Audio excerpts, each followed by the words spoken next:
de la gestion des péages. Mesdames et messieurs les journalistes, chers partenaires du développement, chers invités, mesdames et messieurs, je vous souhaite la bienvenue à cette conférence de presse portant sur une évolution majeure dans le domaine de la gestion des péages, à savoir le décret pris en Conseil des ministres portant gestion des péages et l'ouverture prochaine des 3 postes de péage modernes. Le Fonds spécial routier, la structure en charge de la mobilisation des ressources financières pour la prise en charge des projets routiers, a été créé en 2016 sous le format FSRB, qui est l'ancien Fonds d'entretien routier. Il a pour mission la mobilisation des ressources pour la prise en charge des projets routiers. C'est un établissement public de l'État NPE classé dans la catégorie des fonds nationaux. Il faut dire que ce fonds, comme je le disais tantôt, a connu une mutation d'un fonds de première génération à un fonds de deuxième génération. Et suivant les réformes, ce fonds a évolué pour devenir de fait un fonds de troisième génération capable de générer des ressources propres et également de lever des ressources sur le marché financier afin de prendre en charge de façon efficiente et efficace la réalisation des projets routiers. C'est dans cette dynamique que s'inscrit le nouveau décret portant gestion des péages, adopté en Conseil des ministres le 28 mai 2025. Ce décret marque une étape décisive dans la gouvernance des péages routiers au Burkina Faso. Il fixe désormais un cadre normatif clair, moderne et adapté à nos ambitions en matière de collecte des taxes de péage. Dans la même lancée, le FSRB a le plaisir d'annoncer l'ouverture des 3 postes de péage modernes, à savoir le péage sur lequel vous êtes, Boutenga, Tintilou et Cotedougou. Il faut noter que ces péages ont été réalisés sur ressources propres. Le montant total, le coût total de ces 3 postes de péage est estimé à environ 18 milliards. Et ces 18 milliards, c'est sur ressources propres. Ces infrastructures réalisées selon les standards internationaux a pour but de réduire les déperditions de recettes, améliorer la fluidité du trafic au poste de péage, sécuriser les recettes et accroître substantiellement les recettes. Leur mise en service s'inscrit dans une vision à long terme. Bâtir un réseau routier résilient, moderne, équitablement réparti sur l'ensemble du territoire. Un réseau qui soutient la croissance économique, l'intégration des territoires et la mobilité des citoyens. Mesdames et messieurs les journalistes, je voudrais également rappeler qu'à ces réalisations s'ajoutent plusieurs projets structurants qui ont été entièrement financés par le Fonds spécial routier. Entre autres, on peut citer la réhabilitation de l'axe Pas-Dano-Diebougou, le bitumage de la route Dandé-Kourma, Gawa-Batié, et également en termes de voirie urbaine, vous avez les voies au niveau de Karpala et les alentours de l'hôpital du secteur 30, également les voies d'accès principal au quartier Rimkieta, Yagma et j'en passe. La voie de Legma, Alan et autres existants au PK, c'est une voie également de réalisation au niveau dans la voirie de Bobo-Dioulasso. La voie reliant l'avenue Chalon en Champagne au port sec de Bobo. Ça, c'est la voirie de Bobo. Le FSRB a également entrepris la semi-modernisation de certains postes de péage. C'est une phase pilote. On peut citer au moins les 4 postes de péage que les gens constatent sûrement les travaux au niveau de la route Zignaré, sortie Ouaga-Zignaré, et Tenkodogo, Bindé et également Boromo.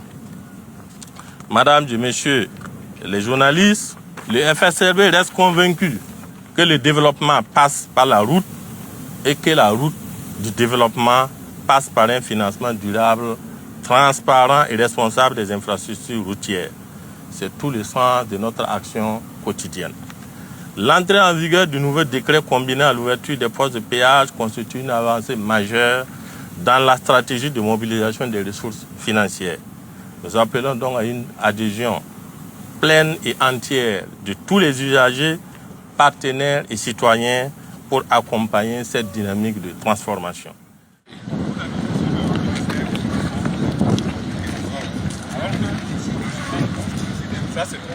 Nous sommes dans une dynamique de moderniser les péages sur l'ensemble du territoire.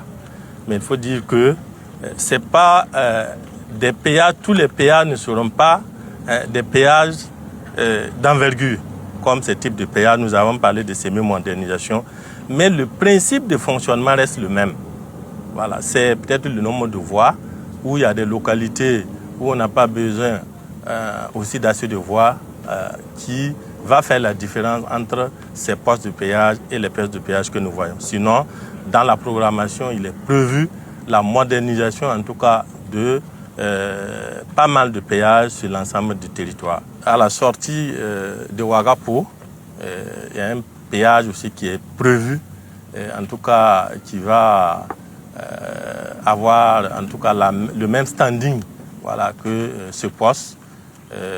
Il y a aussi d'autres partenaires qui nous accompagnent. La GTIB est là dans ces projets.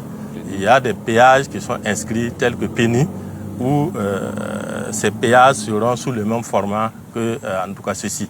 Donc rassurez-vous, en tout cas, tant qu'on pourra, il y aura des péages en tout cas de ce standing-là qu'on pourra avoir sur l'ensemble du territoire.